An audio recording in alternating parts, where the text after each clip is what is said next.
Nova is Sports Network.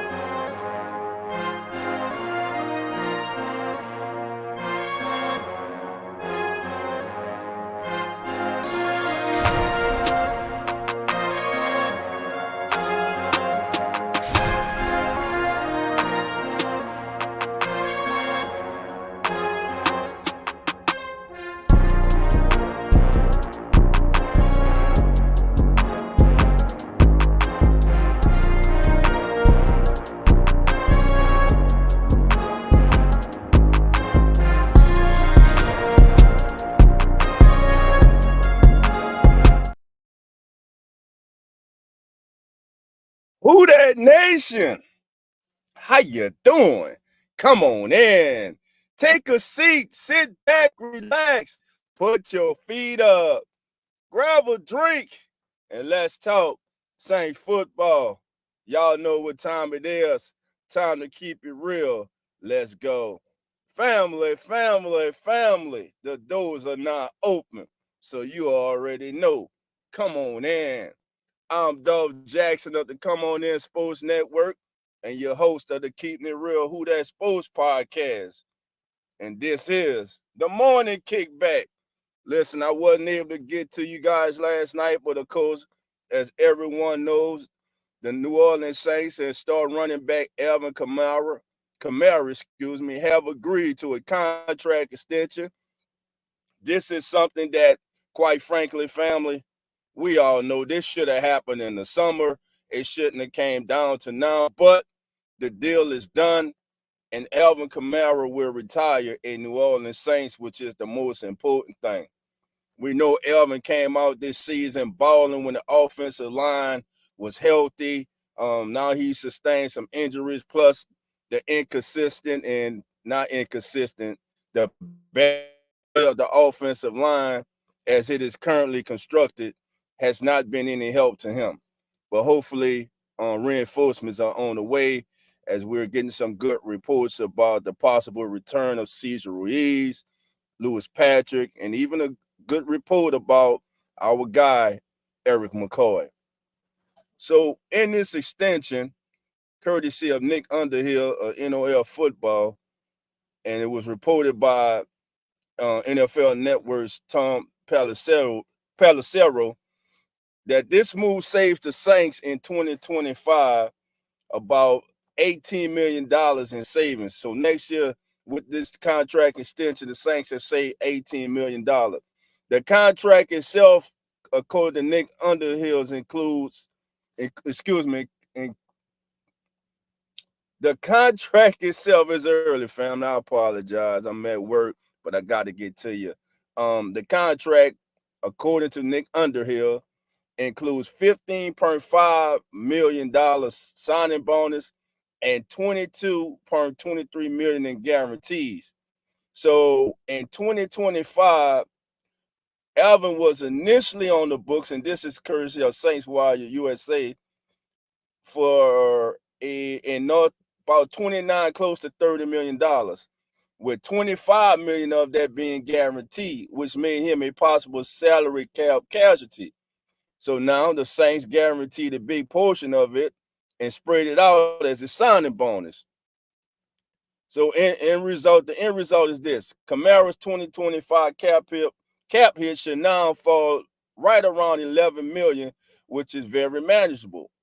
The Saints should now have somewhere close to $324 million in cap liabilities, depending on where you look at the 2025 salary cap.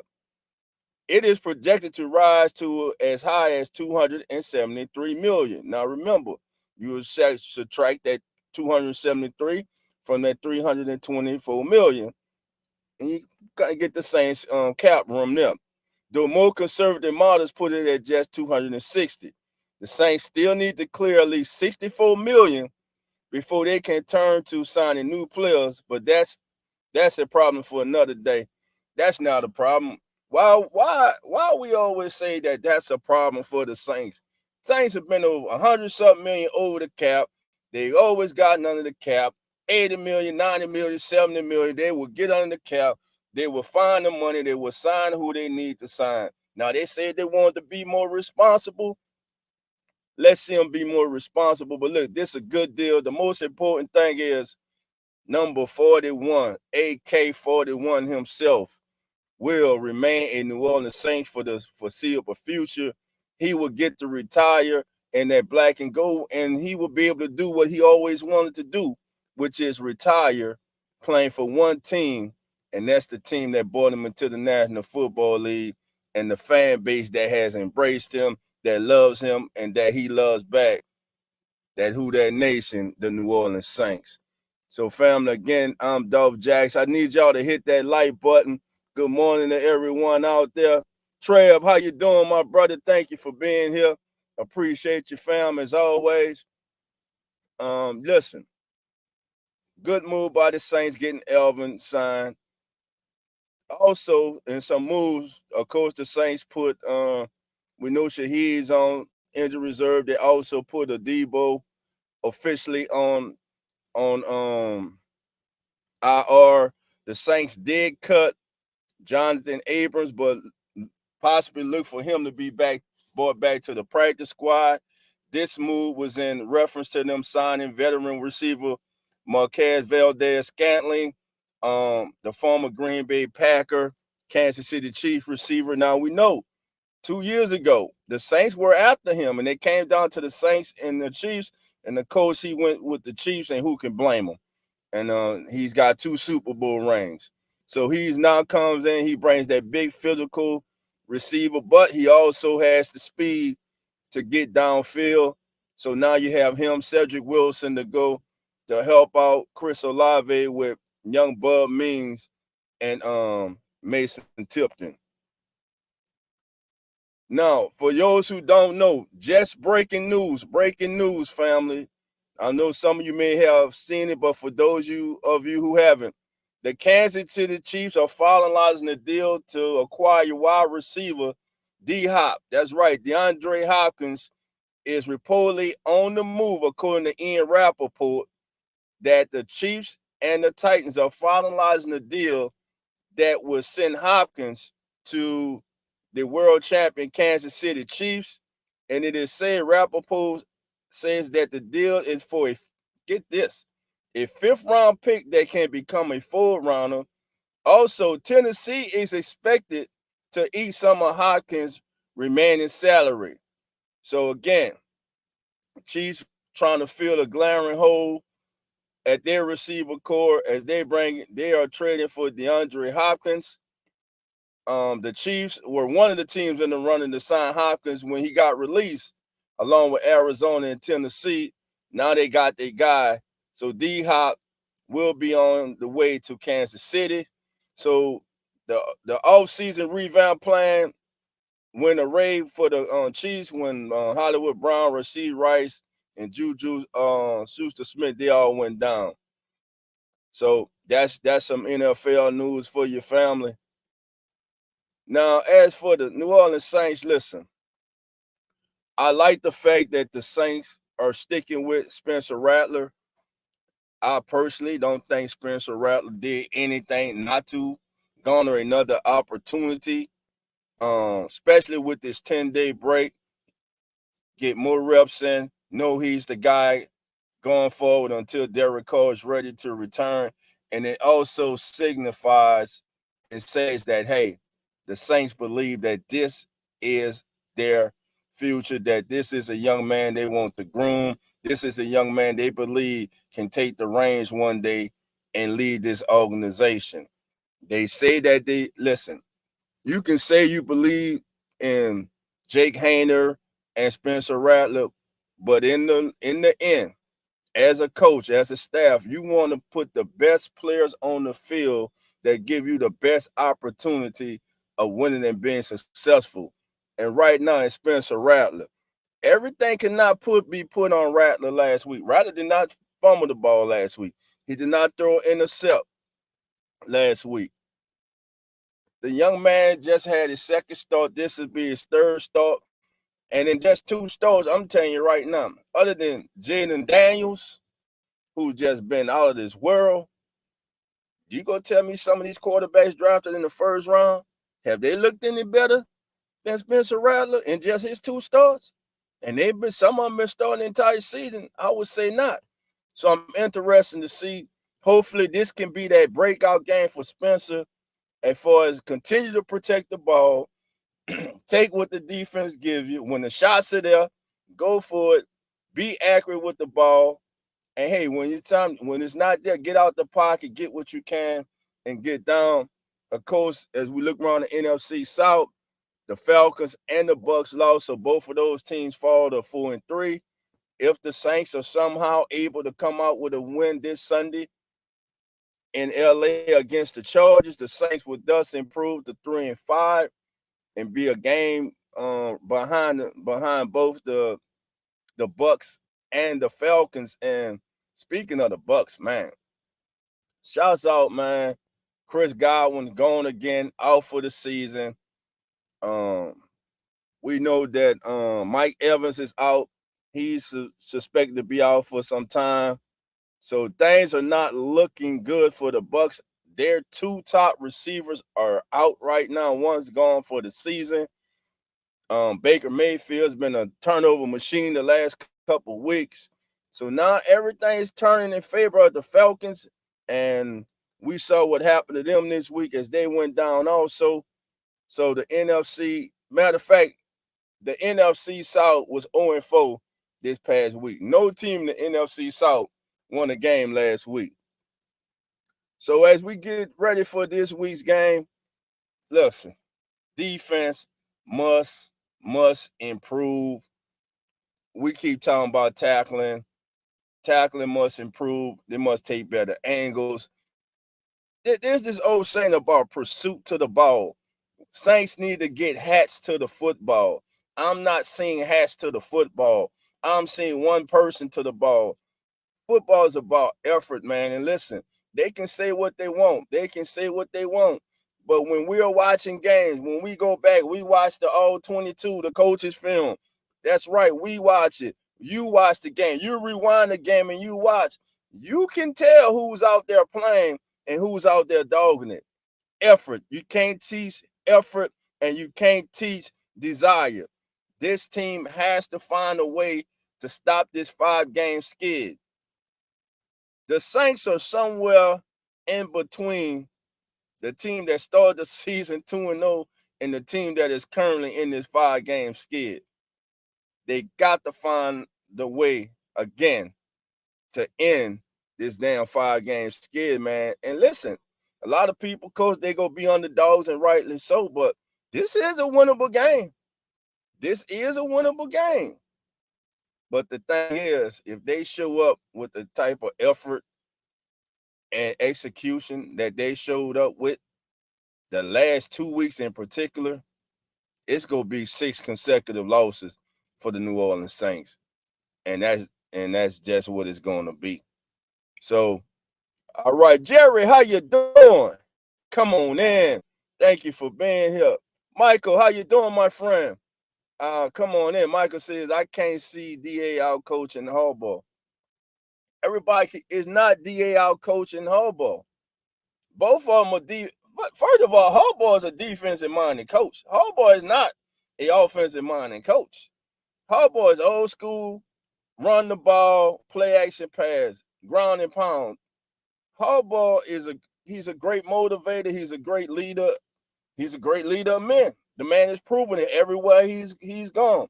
Professional level, college level, that's what he is. We know those are right now. It is what it is. Dennis Allen lacks in those areas right now. Not right now. He just lacks in those areas. Also, as I sit here, family, and we're talking, let me see. Trev, my brother, got Trev already. Okay. Want to make sure I got everybody. So, Michael, yeah, like I said, man, we don't expect DA to outcoach Harbaugh, but DA's calling call has always been the defense. And right now we've seen it. It's been a steady decline. It's been downright embarrassing the way this defense has been performing. Yes, DA is responsible. He's the head coach. He's the defensive coordinator. slash head coach, he's making the calls every Sunday. Okay, he's making the calls. He's got to find a way to motivate. He's got to put the right guys out there. Right now, those guys that are out there, they're not answering the call. They're not. But I'm going to switch it too. DA gets all the blame because he's the head coach.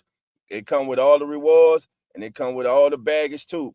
But at the same time, we're not about to let these players off the line either. Simply put, a lot of people need to stop stealing money. Like I said last week, a lot of people on this team are stealing money right now. Chase Young stealing money. Carl Granderson stealing money. Bink Saunders stealing money. Nate Shepard stealing money. Cam Jordan stealing money. Yeah, I said it. I love Cam. Future Hall of Famer, greatest of all time. One of the greatest of all time in St. history. Stealing money. Isaiah Foskett stealing money. Peyton Turner stealing money. The entire defensive line, the entire defensive front, interior tackles, ends, everybody. You're stealing money. Just not getting the job done. Lack of a pass rush, and damn it, you Saints have given up 2 games in a row over 224 yards on the ground. That is downright embarrassment. That is about effort.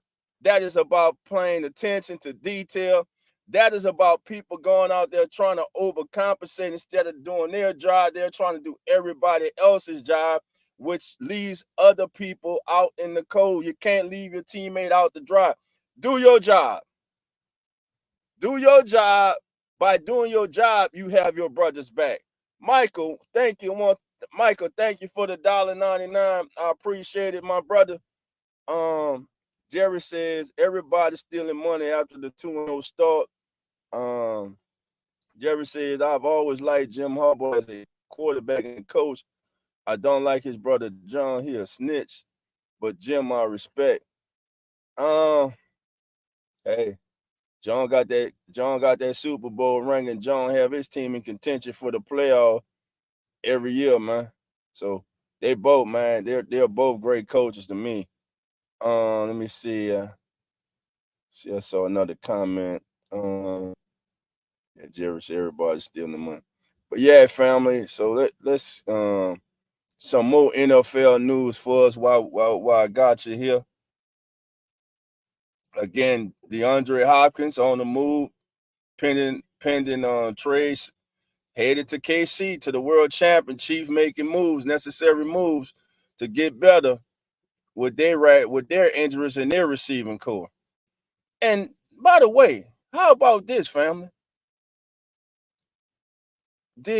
Right now, do you know that Patrick Mahomes, family, right now, Patrick Mahomes had 6 touchdowns and 8 interceptions? That's right. The man, the tier, the man that every quarterback playing football today is measured up to is having a bad season. He's not having a typical Patrick Mahomes season. But yet and still, he's making the necessary plays to win. And also, that defense, that team around him, they're good. Look, their receiving core is decimated, but they continue to win. The defense, special teams. I'm just saying, injuries will not be an excuse for the Saints. Everybody's going through injuries. Yeah, they got it hard, but everybody got it hard. Deal with it. You're a backup for a reason. You're in the National Football League for a reason. Step up, make it happen. Thoughts on Marquez Valdez-Scantling signing? Well, Jerry, he's a veteran, Super Bowl champion. He comes from a winning culture, and listen, that's what the Saints go. The Saints are getting a lot of players from Kansas City who know about winning culture and trying to rebuild that culture that has been lost, that culture that has went away, not just since Dennis Allen took over, but it started in Sean Payton's last 2 seasons. This thing started that That winning culture started to disappear with Sean Payton and Dennis Allen. Right now, we're in the eye of the storm. We're dealing with Hurricane Dennis Allen, and it is tearing up our goddamn foundation. It is tearing up our coastline. It is tearing up our infrastructure. This goddamn Hurricane Dennis Allen is tearing down this fan base. It is tearing down this team. It is tearing down this organization.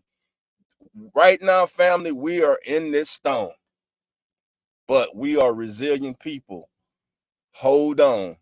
It's coming. I'm going to keep saying it every week. Hold on.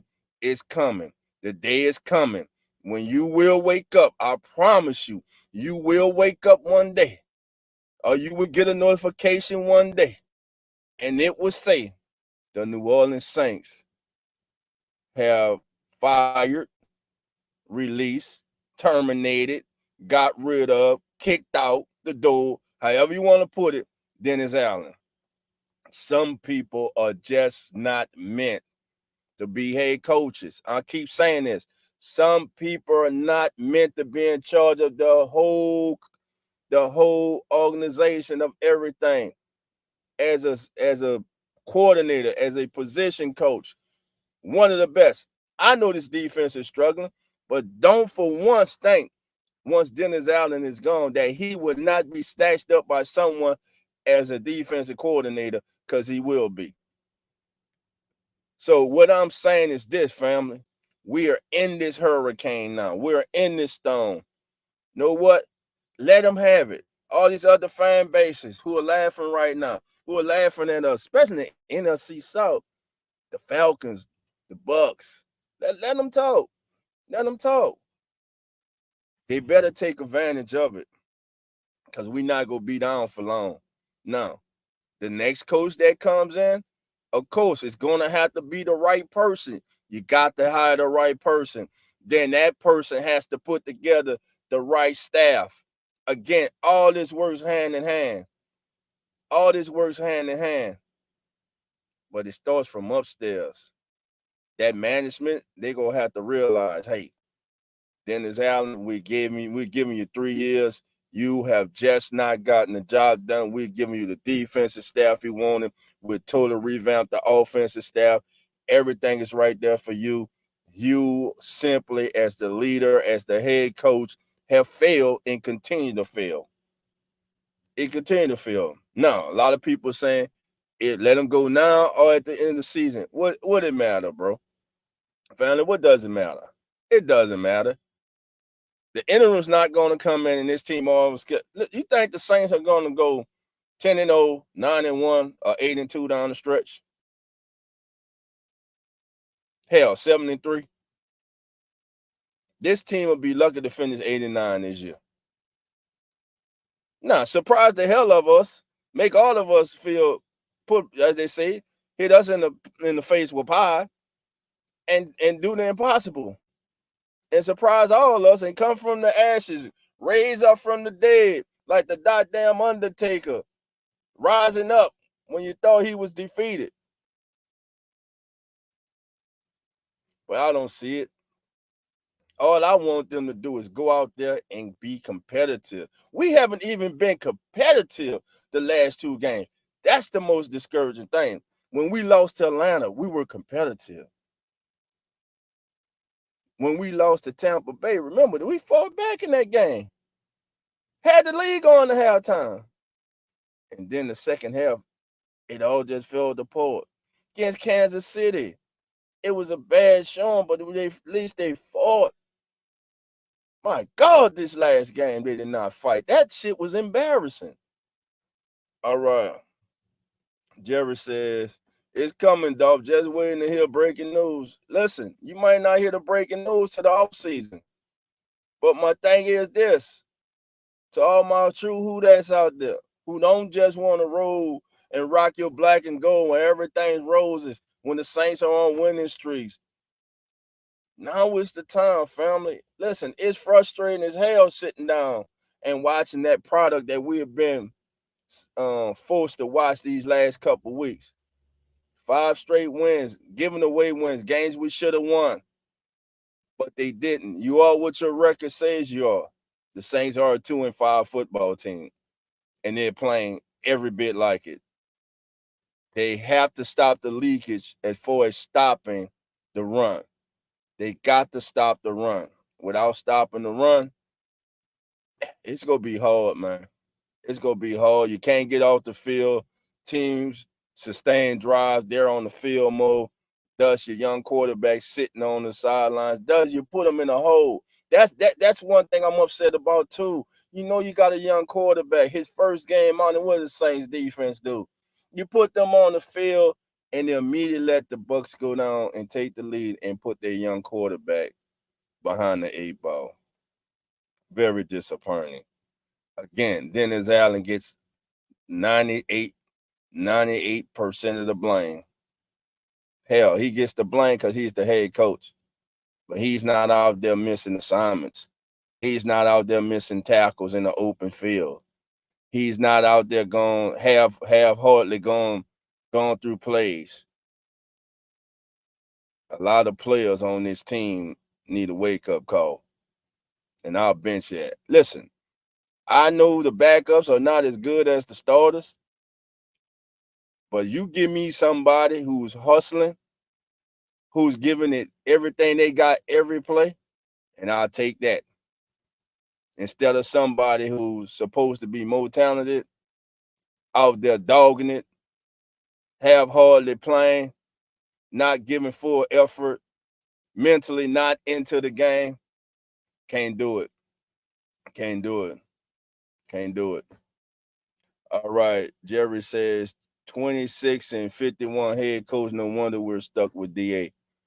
Hey, it is what it is, man. As a Saints head coach, I believe he's 18-23. Unacceptable, man. Unacceptable. But listen, family, just wanted to come at you guys this morning with the morning kickback. I'm gonna start doing more of these. Again, of course, Alvin is a New Orleans Saint now. He retired New Orleans Saint. That's a beautiful thing. Listen, it should have been done in the summer. Should have been done the preseason at the beginning of the season. But the thing is, it got done. And we do not have to see those bogus, stupid, dumb, idiotic texts and tweets on X talking about Saints, Alvin Kamara's going to Denver. Oh, the Cowboys are going to acquire Alvin Kamara. And a lot of y'all went for that shit and was clicking that and called. I had people calling me, we getting Alvin. He coming to Dallas. Not just hung up on them because they stupid. Check the source. Check the source first, family. Check the source. Well, listen, family, I want y'all to have a great day. Keep those notifications on. We might come back with a kickback tonight. If not tonight, look for the kickback Friday night. Join us for the live kickback this Friday. Again, keep your notifications on. I want everyone to have a great day. I'm Dolph Jackson reminding you, hit that like button, subscribe, and come on in. All right, family. I'll talk to y'all later. Have a great day. And like always, love and who that. And we out. The cover is